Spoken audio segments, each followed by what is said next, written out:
ମୁଁ ଅଧରମଳି ଘର କପାଳେଶ୍ୱର।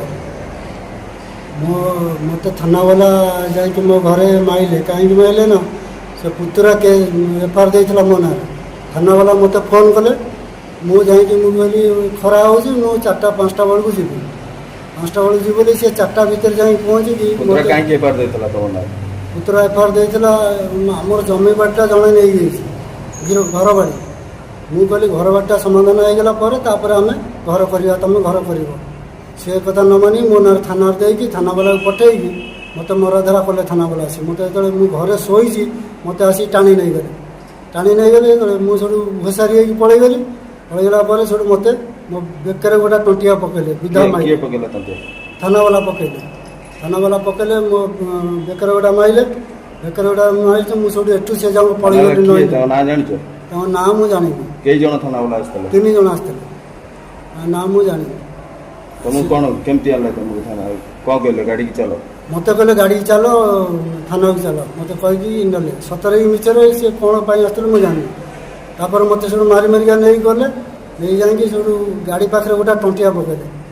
ମୁଁ ଗାଡ଼ି ଯେତେବେଳେ ବାଡ଼େଇ ଗଲି, ସେ ପୋଲିସ ବାଲା ଯେଉଁ ଭ୍ୟାନ୍ ଚଲାଉଥିଲେ ସେ କହିଲେ କାହିଁ ମାରୁଛ ତାଙ୍କୁ?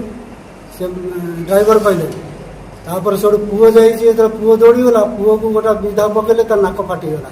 ପୁଅ ନାକ ଫାଟିଗଲା। ମୋ ସ୍ତ୍ରୀ ଯେତେବେଳେ ଯାଇ ମୋତେ ଧଇଲା, ସେଠୁ କ'ଣ କଲେ ନା, ତାକୁ କହିଲେ ବେଧେଇ କଣ୍ଡୁଣି କେତେ ଥାନାକୁ ନେଇକି ଯିବୁ, ଏଇଆ କହିକି ପଳେଇଲେ।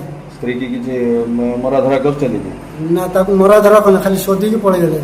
କ'ଣ ଶୋଧିଲେ? କହିଲେ ବେଧେଇ କଣ୍ଡୁଣି, ତୁ କାହିଁକି ତାକୁ ଏମିତି ଧରୁଛୁ, ତତେ ନେଇକି ଯିବୁ। ତ ମେଡ଼ିକାଲକୁ କେବେ ଆସିଥିଲ? ମେଡ଼ିକାଲ ଆସିଲି 21 ତାରିଖ ମଙ୍ଗଳବାର ଦିନ। ଡାକ୍ତର ଦେଖିଥିଲେ? କ'ଣ କହିଲେ? 5:30 ବେଳେ ଆସିକି ପହଞ୍ଚିଲି। ଡକ୍ଟର ଦେଖିକି ମୋତେ ଆଡ଼ମିସନ୍ କଲେ। ମୁଁ ଅଛି ଆଡ଼ମିସନ୍ ହେଇକି। ଆଜିକି 4 ଦିନ ହେଇଗଲା। କେବେ ଡାକ୍ତର କହୁଛନ୍ତି ରିସର୍ଚ୍ଚ କରିବେ? ରିସର୍ଚ୍ଚ କରିବାକୁ କହିନାହାନ୍ତି। ଏବେ କ'ଣ ତମର ଅସୁବିଧା କ'ଣ ହେଉଛି? ଅସୁବିଧା ହେଉଛି ମୋ ବେକଟା ପୁରା ଦରଜ ରହିଛି, ଆଉ ମୋ ପିଠି ଦରଜ ରହିଛି, ଆଉ ହାତଟା ଦରଜ ରହିଛି, ଆଉ ସୁଗାର ବଢ଼ିଯାଇଛି। ଏବେ କ'ଣ ଚାହୁଁଛ? କ'ଣ ତମେ ଏବେ ଚାହୁଁଛି ମୋର କେମିତି ନ୍ୟାୟ ମୁଁ ଦରକାର, ନ୍ୟାୟ ମୁଁ ଚାହୁଁଛି, ଆଉ କିଛି ଚାହୁଁଛି। ପୋଲିସ ଆସିଥିଲେ ତମେ ମେଡ଼ିକାଲ ପଡ଼ିଲା ବେଳେ ଇନଭେଷ୍ଟିଗେସନ୍ କରିବାକୁ? ନା, ସିଏ ଆସିକି ମୋତେ କହିଲେ ଟିକେଟ୍ ଦିଅ, ଆମ ଯେଉଁ ଆଡ଼ମିସନ୍ ଟିକେଟ୍ ଦିଅ। କିଏ ଆସିଥିଲେ? ସେ ସିଭିଲ୍ ଡ୍ରେସ୍ ଆସିଥିଲେ, ମୁଁ ଚିହ୍ନିନି। ମୋତେ କହିଲେ ତମ ଆଡ଼ମିସନ୍ ଟିକେଟ୍ ଦିଅ। ମୁଁ କହିଲି ଆଡ଼ମିସନ୍ ଟିକେଟ୍ ମୁଁ କରିନାହିଁ। ସିଭିଲ୍ ଡ୍ରେସ୍ରେ କିଏ ଆସିଥିଲେ ତମେ ଜାଣିଛ? ନା, ମୁଁ ଜାଣିନି। ମୁଁ ତାଙ୍କୁ ପଚାରିଲି, ସେ ମୋତେ କିଛି କହିଲେନି। ଏପର୍ଯ୍ୟନ୍ତ ପୋଲିସ ଆସିଛନ୍ତି ବୋଲି ତମେ ଜାଣିନ? ଏପର୍ଯ୍ୟନ୍ତ ପୋଲିସ ଆସିନାହାନ୍ତି, ମୁଁ ଆଉ ଜାଣିନି।